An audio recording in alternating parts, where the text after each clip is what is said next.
তো তোমার প্রেম গো হৃদয় ভরো, তুমি কোন ভাঙনের পথে ফেলে সুপ্ত হাতে আমার ভাঙলো যাতা, ধন্য হলো ভাঙলো যাতা, ধন্য হলো।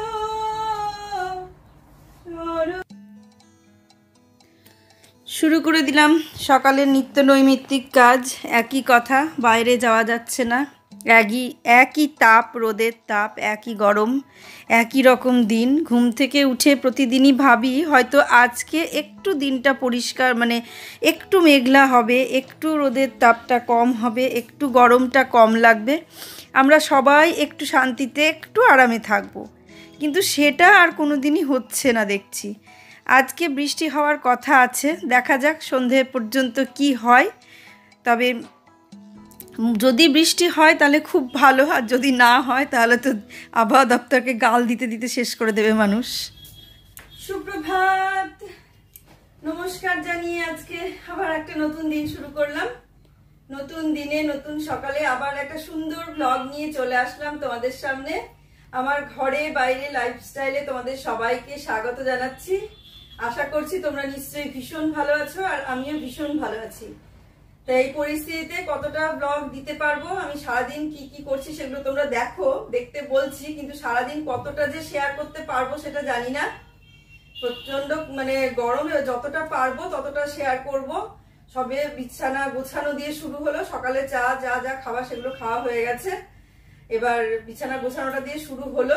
দেখা যাক কতদূর তোমাদের সঙ্গে শেয়ার করতে পারি, কতটা কি। তাহলে দেখতে থাকো আমি সারাদিন কি কি করছি।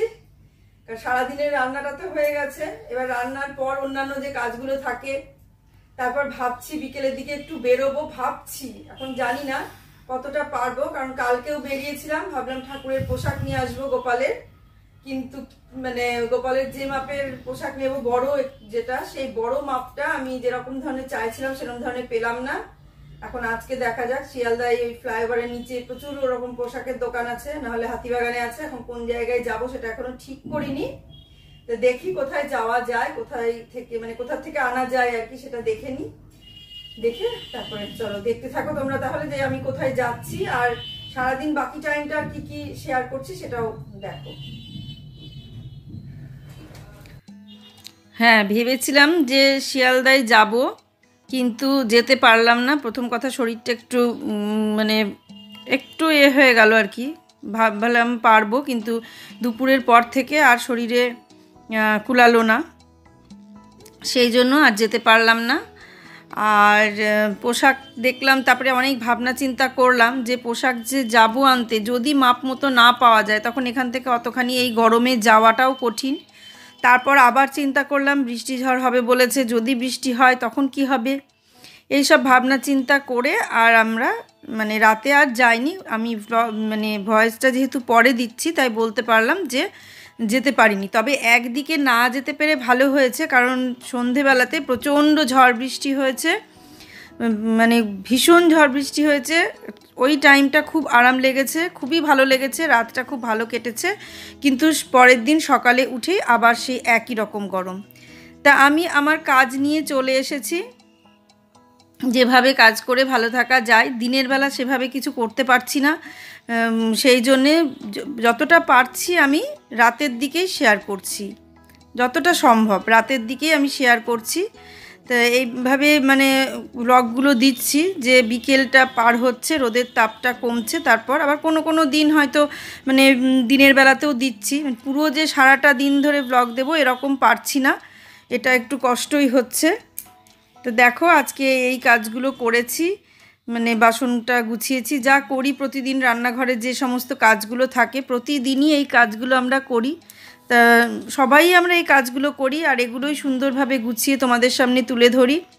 আগে ছোটোবেলায় যে পুতুল খেলতাম, মানে আমাদের সহজাত মানে ছিল যে পুতুল খেলা, মেয়েরা বেশিরভাগই পুতুল খেলে, দেখবে পুতুল খেলে, সংসার গোছায়, এরকমটা করে।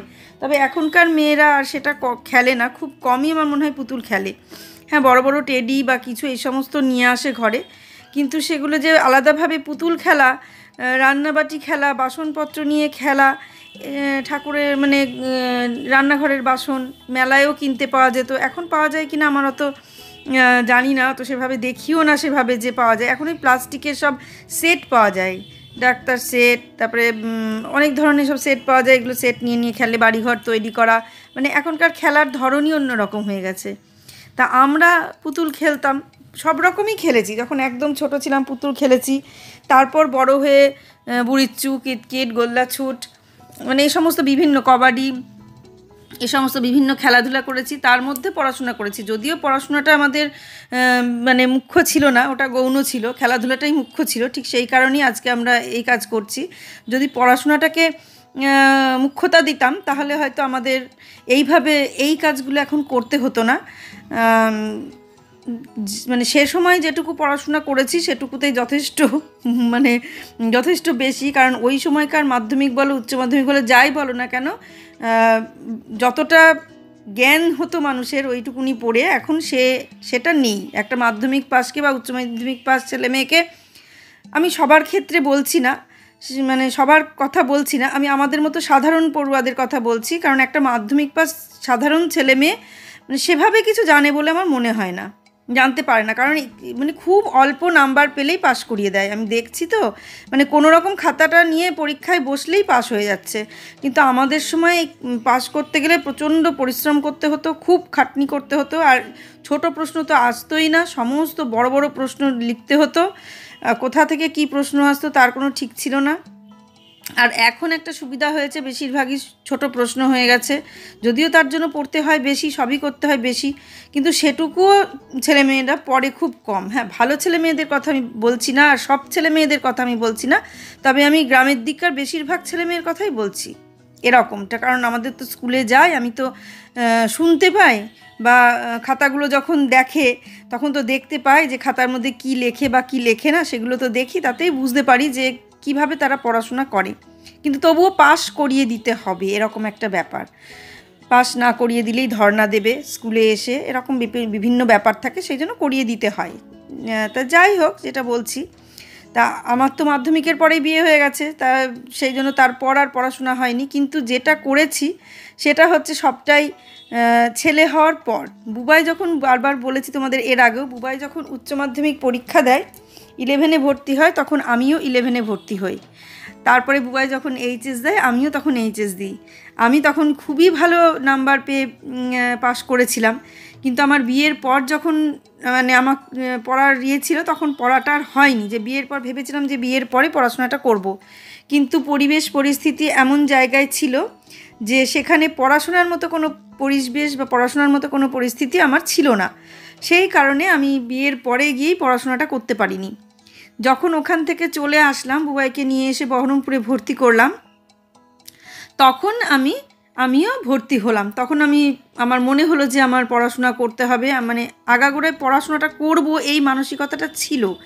আর তারপর যখন ওকে ভর্তি করলাম, তখন আমার মনে হলো যে আমি কেন সময়টা নষ্ট করব, চাকরি বাকরি পরের কথা, চাকরি যে পেতেই হবে, চাকরি করতেই হবে, সেটা পরের কথা, পাবো কি পাবো না সেটা পরের কথা, কারণ রেগুলার পড়াশোনা করেই তো চাকরি কি পাচ্ছে, দেখতেই পাচ্ছ কি হাল চাকরির। আর তারপরে যদি আমাদের মতো যারা এতদিন ধরে পড়াশোনা বন্ধ রেখে তারপরে আবার নতুন করে পড়াশোনা করে, নতুন করে ধরো অতগুলো বছর, আমার ছেলের 11-এ পড়ে, মানে কতগুলো বছর আমি পড়াশোনা থেকে ডিটাচ হয়ে গিয়েছিলাম, তারপর নতুন করে পড়াশোনা শুরু করে তাতে অত ভালো রেজাল্ট করা, এটা খুব কঠিন ব্যাপার। বুবাই তো সব বন্ধুদের বলতো আমার মা পড়াশোনা করছে, পরীক্ষা দেবে, বুবাইয়ের বন্ধুরা, কাকিমা তুমি পড়ো, আমরা তোমার পাশে আছি, এরকমভাবে আমাকে সাপোর্ট করেছে। বুবাইয়ের বাবা ভীষণভাবে সাপোর্ট করেছে, মানে ও পাশে না থাকলে এটা হয় না, এটা সত্যি কথা। আমার পাশে ও ছিল বলে, মানে সমস্ত নোট ও লিখে দিত, আমি শুধু,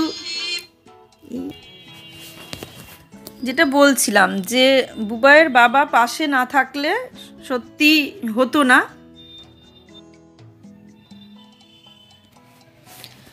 যেটা বলছিলাম যে বুবাইয়ের বাবা পাশে না থাকলে সত্যি হতো না। ও ভীষণভাবে আমাকে সাপোর্ট করেছে। ও সমস্ত নোট ইংলিশ বাংলা মানে সমস্ত নোট আমাকে লিখে লিখে দিত, মানে সাজেশান তৈরি করে দিত, নোটগুলো লিখে দিত। আর আমি শুধু পড়তাম, এই কাজটুকুই করতাম। আর তখন থেকে আমার রান্নার জন্য একজনকে রাখা হয়েছিল আর কি, যে আমি পড়াশোনা করব বলে রান্নার জন্য একজনকে রেখেছিল, যে রান্নাটা সে করে দিত। সেই কারণে আমি পড়াশোনাটা করতে পারতাম। আর সত্যি কথা, এইভাবে সাপোর্ট আমি বলবো প্রত্যেকটা বাড়ির মানে মানে মেয়েদের আর কি সাহায্য করা প্রত্যেকটা বাড়ির পুরুষের দরকার। প্রতিটা বাড়ির বেটা ছেলের এই সাহায্যটা যাতে মানে করে মেয়েদেরকে, তার বউদেরকে, সেটা আমি বলবো। কারণ এইভাবে সাহায্য না করলে মানে কখনোই এগোনো যায় না, কোনো কিছুতেই এগোনো যায় না। এই যে আমরা যে ইউটিউব করছি, এখানেও আমরা পরস্পরকে যদি সাপোর্ট না করি, কেউ কাউকে হেল্প না করি, আমরা যেমন এগোতে পারবো না, ঠিক সেরকম বাড়ির ক্ষেত্রেও একই রকম ব্যাপার। তবে হ্যাঁ, মানে এরকম মানুষ আমার ভাগ্যে এসেছে, আমি পেয়েছি। আমি সেই কারণেই বলছি যে সত্যি কথা, এরকমভাবে সাপোর্ট করাটা দরকার। আর এইভাবে ও করেছিল বলেই আমি আজকে মানে পাস করতে পেরেছিলাম, ওই রেজাল্ট করতে পেরেছিলাম। তারপরে তার সঙ্গে সে তো রেজাল্টটা করেছিলাম, তারপরে আরও ব্যাপার ছিল, যেটা হচ্ছে গান বাজনাটা। যখন বিয়ে হয়ে গেলাম, আমি তো কোনো দিন হারমোনিয়াম বাজিয়ে গান করিনি, কোনো দিন না।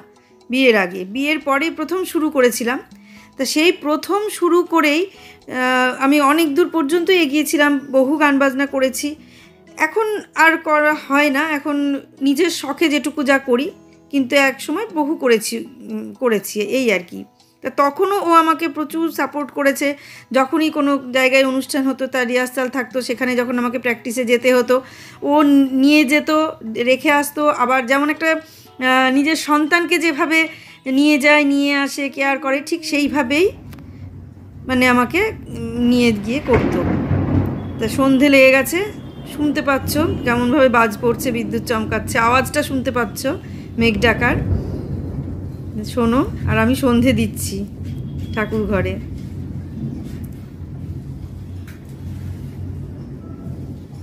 দেখছো কীরকম আওয়াজ হচ্ছে, এরকম মানে তখন খুব ভালো লাগছিল যে মেঘ ডাকছে। ভয়ও লাগছিল যে এত বেশি বাদ পড়ছে, এই বোধহয় কারেন্ট চলে যাবে, এই বোধহয় কোথায় আগুন ধরে যাবে, এইটা খুব ভয় লাগছিল। সেটাই বলছিলাম যে আমরা পুতুল খেলতে খেলতে বড় হই। আমি আমাদের মতো মেয়ের কথা বলছিলাম, আমি যারা বাইরে বেরোয় বা চাকরি বাকরি করে আমি তাদের কথা বলিনি, আমি আমাদের মতো গৃহবধূর কথা বলছি। মানে আমার বয়সের গৃহবধূ যারা, আমি তাদের কথা বলছি, খুব সাধারণ যারা আর কি, আমি তাদের কথা বলছি। দেখো, আমি অন্য কারোর কথা বলছি না, আমি আমার কথাই বলছি। ধরে নাও যে আমাদের মতো আর কি, যেটা যেরকম পুতুল খেলতে খেলতে বড় হয়েছি, আবার সংসারটাকে ঠিক সেইভাবে সাজিয়ে নিয়েই করছি। সংসারটা ভালোবাসি, সংসারটাকে ভালোবেসেই করছি। আর ভীষণ ভালো লাগে সংসারটাকে গুছিয়ে করতে, ভালো লাগে বলেই হয়তো এটা করতে পারি। ভালো না লাগলে এইভাবে গুছিয়ে সংসার করতে পারতাম না। হ্যাঁ, আমি একটু গুছিয়ে করতে ভালোবাসি, ঘর দুয়ার একটু পরিষ্কার পরিচ্ছন্ন টিপটাপ রাখতে ভালোবাসি, কিন্তু এই গুছিয়েই সংসারটা করি। আমার আবার মাঝে মাঝে মানে কেউ কিছু করলে, হয়তো কেউ দেখা গেল একটু অগোছালো করে রাখলো, আমার বাড়িরই কেউ ধরো অগোছালো, বুবাই হোক, ওর বাবা হোক, মেঘা হোক, যেই হোক, একটু অগোছালো করে রাখলে না, ভাবি বলবো না, করছে করুক, আমি ঠিক গুছিয়ে রাখবো। কিন্তু কি হয় বলো তো, মুখ দিয়ে না বেরিয়ে যায় যে কেন এটা করছো, এটা অমুক জায়গায় রাখো, এটা তমুক জায়গায় রাখো। কোনো একটা কিছু ধুয়ে হয়তো অন্য জায়গায় নিয়ে যাচ্ছে, আমি তখন বলি যে ওর বাবাকে বলে দিই যে ধুয়ে রাখো এটা, মানে ঠিক করে হাতের তলায় জল, মানে ওটা তলায় হাত দিয়ে নিয়ে যাও, এরকম বলি। এই দেখো কেমন বিদ্যুৎ চমকাচ্ছে, মেঘ ডাকছে দেখো। আর ওখানে সায়াটা মেলা ছিল, সায়াটা তোলা হয়নি। আমি তাই ওর বাবাকে বললাম যে সায়াটা তুলে নিয়ে আসো, কিন্তু কী করে বলবো বলো, এই অবস্থায় বাইরে যেতেও বলতে পারছি না। তাও একবার টেনে নিয়ে চলে আসলো গিয়ে। খুবই ভালো লাগছিলো, জানলা দিয়ে দেখছিলাম, বারান্দায় যদিও না, আমরা ঘরের জানলা দিয়ে। ছায়াটা উড়ে যাবে মনে হচ্ছে, ছায়া পুরো উঠে গেছে, কিন্তু বাইরে যেতে বলবো কি করে, এখন প্রচুর পরিমাণ ঝড় হচ্ছে, খুব সুন্দর লাগছে। পরিশোধরা মাঝে শান্তির বাড়ি, বরিশোধরা মাঝে শান্তির বাড়ি, শুষ্ক হৃদয় জুড়ে আছে দাঁড়ায়। আর করলাম না। বরিশধরা মাঝে শান্তির বাড়ি। জানি না কপিরাইট আসবে কিনা, কারণ এর আগেও আমি 2 লাইন গান গেয়েছি। আজকে ভয়ে গান গাইতে পারি না, যে কপিরাইট চলে আসবে বলে। খুব ইচ্ছে করে পুরো গানগুলো একটু গাই, তোমাদের একটু শোনাই, কিন্তু কি করব বলো, পুরো গান গাইতে পারি না ওই ভয়ে যে যদি কপিরাইট চলে আসে। মানে আমি গেয়েছি কিন্তু গানটা দেখো মিউট করে দিয়েছি, মানে পুরো গানটাই আমি গেয়েছি এখানে, কিন্তু গানের মানে মিউট করে দিলাম। জানলা দিয়ে দেখতে ভীষণ ভীষণ ভালো লাগছিল, খুব আরাম লাগছিল, আর ঠান্ডা ঠান্ডা হাওয়াটা গায়ে এসে লাগছিল, এত ভালো লাগছিল। বহুদিন পর, বহুদিনের আকাঙ্ক্ষিত বর্ষা আজকে নেমেছে। বর্ষা নেমেছে কিনা জানি না, তবে ঝড় বৃষ্টি হলো। আমি ওই রাত্রিবেলাতেই মানে ওখান থেকে দেখে এসে ঘরে এসে একটু কমেছে, পুরোপুরি কমেনি, তখন এসে আবার জামা কাপড় গোছাতে লাগলাম। তা এই গোছানোগুলো আমি আগে গুছিয়েছি বাপের বাড়িতে, কিন্তু রান্না বান্না বা ঝাড় দেওয়া মোছা এই টাইপের কাজগুলো করিনি। তবে ঘরটরগুলো গুছিয়ে রাখা, টেবিলে কোনো জিনিস থাকলে সেটাকে গুছিয়ে রাখা, মানে এই ধরনের গোছানোগুলো গুছিয়েছি। হ্যাঁ, তবে আলমারি গোছানো বা এই সমস্ত গোছানো গুছায়নি। আমি বলছিলাম যে আমার মা ভীষণ টিপটাপ ছিলেন, যে মা খুব কাজ করতে বলে আমাদের কিছু করতে হতো না, এই রকম ব্যাপার। যদিও বা একটু আধটু করতাম, বাবা বলতো যে না করতে হবে না, থাক এরকম আর কি। পুজোটা করতাম, কারণ মা প্রতিদিন নিয়ম করে করতাম না, যেদিন মা পারতো না হয়তো সেদিন করতাম, এরকম ব্যাপার ছিল। তাই জামা কাপড় কটা ভাঁজ করে নিলাম। আর সেই আমাদের ডাল, মুসুরির ডাল তোমাদের দেখিয়েছিলাম, সেই মুসুরির ডাল নিয়ে এসে এবার সেইগুলো নিয়ে ছিল একদম হয়ে পড়েছিল। তা এই যে ইয়েগুলো দেখছো, ড্রাম দুটো, ওই ডাল নিয়ে যুদ্ধ করলাম কদিন ধরে, ওইভাবে ফেলে রাখলাম নিচে।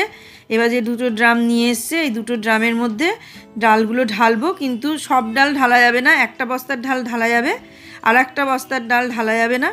তো ঘরের মধ্যে ঢাললাম না, বললাম তো আমার একটু পিটপিটানি আছে, ওই যে ঘরে ডালটা ঢালবো, সেই ডালের গুঁড়োটা ঘরের মধ্যে উড়বে, সেই জন্য আমি ঘরে ঢাললাম না। আমার এই ব্যাপারটা আছে। এবার এইটা আমি যদি আবার বুয়ের বাবা করে, বুয়ের বাবাকেও নিষেধ করবো। ওর বলছিল যে এখানেই ঢেলে ফেলি, আর নিয়ে যেতে হবে না। বললাম না, হবে না।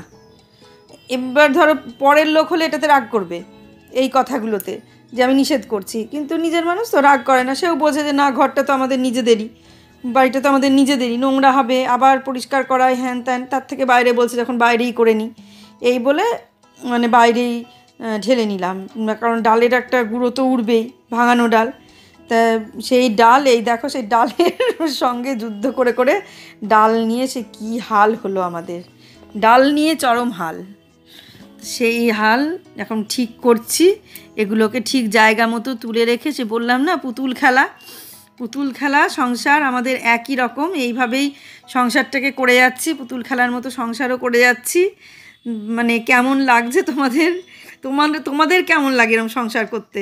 মানে আমি যে কথাগুলো বললাম যে পুতুল খেলার মতো সংসার করছি, আমরা যারা সাধারণ গৃহবধূ, সাধারণ ঘরের গৃহবধূ, আর আমার বয়সের যারা, তারা নিশ্চয়ই একসময় পুতুল খেলেছো। আমরা না ছোটোবেলায় পুতুলের বিয়েও দিয়েছি, জানো, ছোটোবেলায় পুতুলের বিয়ে দিয়েছি। তোমরা কজনকে দিয়েছো তা জানি না, আমরা দিতাম। আমাদের পুতুলের সঙ্গে আর একজনের পুতুলের বিয়ে, সেই পুতুলের বিয়েতে আবার রান্না হতো, লুচি তরকারি মিষ্টি সুজি এইসবও হতো, এগুলো দিয়ে আবার পাড়ার লোককে খাওয়ানোও হয়েছে। মানে আগে এই চলটা খুব ছিল পুতুলের বিয়ে, এখন তো এই ব্যাপারটা নেই। এখন তো অনেক রকম অ্যাক্টিভিটি আছে মেয়েদের, যেগুলো আগেকার বাড়ির লোকজন বা গার্জেনরা অত বুঝতেও না, যে আমার মেয়েটার এটা ছাড়া অন্য কোনো শখ আছে, সেগুলো বুঝতে চাইতো না, ভাবতো পড়াশোনাটা ব্যাস এটা হলেই হবে। শুভরাত্রি বলে ব্লগটা আমি আজকে এখানেই শেষ করব। আজকে সোমবার, তোমরা রবিবারের সোমবারের ব্লগটা তোমরা পাবে মঙ্গলবারে, আর রবিবারের ব্লগটা তোমরা আজকে পেয়ে গেছো, আর আজকে সোমবারের ব্লগটা তোমরা পাবে মঙ্গলবারে। তা সোমবার রাত্রিবেলা, এখন অনেকটা রাত হয়ে গেছে, 10টা বেজে গেছে। সন্ধ্যে থেকে বিকেল থেকে যা যা করলাম সেগুলো শেয়ার করলাম, আর সকালে সামান্য কিছু শেয়ার করেছি, কিছুই শেয়ার করতে পারিনি সকালে। বিকেলবেলাটাই তোমাদের সঙ্গে শেয়ার করলাম। বিকেলও ঠিক না, সন্ধ্যে লেগে গিয়েছিল। তো সন্ধ্যে থেকে প্রচণ্ড ঝড় বৃষ্টি হলো আমাদের এখানে, বেশ ভালো ঝড় বৃষ্টি হয়েছে, আর বেশ মানে বিদ্যুৎ চমকানো, মেঘ ডাকা এগুলো ছিল। আমি এগুলো ভিডিও করেছি, তোমরা দেখতেই পাবে আমার ভিডিওতে। আর তোমাদের কোথায় কোথায় হয়েছে, কাদের কাদের বাড়ির জায়গায় হয়েছে এগুলো, সেগুলো আমাকে জানিও। অনেকদিন পর একটু শান্তির বাড়ি দেখতে পেলাম, ভালো লাগলো, মানে মানসিক শান্তিটা পেলাম। তবে গরম একটুও কমেনি, সেই একই পরিমাণ গরম। আর আমাদের সেই রাস্তা তো প্রচন্ড তেতে আছে, সেই রাস্তায় জল পড়ে সেই জলের যে তাপটা, সে তো রাস্তার গরম ভাবটা তো উঠছে, আর সেটা তো ওপর দিকেই উঠছে, আরো বেশি গরম আমাদের এদিকে। সেটা যাই হোক, একটু আরাম পেলাম, এটাই হলো ব্যাপার। বৃষ্টি হলো, চোখে দেখে চোখের শান্তি, মনের শান্তি, এটাই ভালো লাগলো। আজকের ব্লগটা আমি এখানেই শেষ করব। তোমরা কাছে দূরে যে যেখানে আছো, নতুন পুরনো, যে যেখান থেকে যেভাবে আমার ব্লগ দেখছো, এত কষ্ট করে দেখছো বলে আমার ভীষণ ভালো লাগছে। তোমরা ভীষণ কষ্ট করে আমার ব্লগগুলো দেখছো, এতটা টাইম নষ্ট করে দেখছো, এতে আমি খুব খুশি। তোমাদের সময়ের তো একটা মূল্য আছে, সেই সময়টা যে আমাকে দিচ্ছ তোমরা, তোমাদের এই সময়টা যে আমাকে দিচ্ছ, এটাতে আমি ভীষণ খুশি, খুবই আনন্দিত। আর সব সময় আমরা তো মানে আমি তোমাদের যেমন পাশে আছি, তোমরাও তেমন আমার পাশে আছো, এতে আমি খুব খুশি। এইভাবে আমাকে সাপোর্ট করো, আমাকে এগিয়ে যেতে সাহায্য করো, আর এইভাবে তোমরা আমার ব্লগ দেখো। আর ব্লগগুলো যদি ভালো লাগে লাইক করো, সাবস্ক্রাইব, কমেন্ট করো, ভালো ভালো কমেন্ট, আমার খুব ভালো লাগছে। আর আমাকে এইভাবেই সাপোর্ট করো। আর যদি আরো বেশি ভালো লাগে, তোমাদের সবার পরিবার পরিজনের মধ্যে, আত্মীয় স্বজন, বন্ধু বান্ধব সকলের মধ্যে শেয়ার করে দিও, আরো বেশি ভালো লাগবে। আমি আরেকটু এগিয়ে যেতে পারবো। আমাকে তোমরা সাহায্য করলে আমি ঠিক এইভাবে এগিয়ে যাব। আমরা সবাইকে এইভাবে সাপোর্ট করি, সবাই এগিয়ে যাওয়ার জন্য। আজকে তাহলে আমি এখানেই শেষ করছি। সবাই ভালো থাকো, সুস্থ থাকো, সাবধানে থাকো, সামনের দিন একটা সুন্দর ব্লগ দেখার অপেক্ষায় থাকো। আজকে আসছি তাহলে।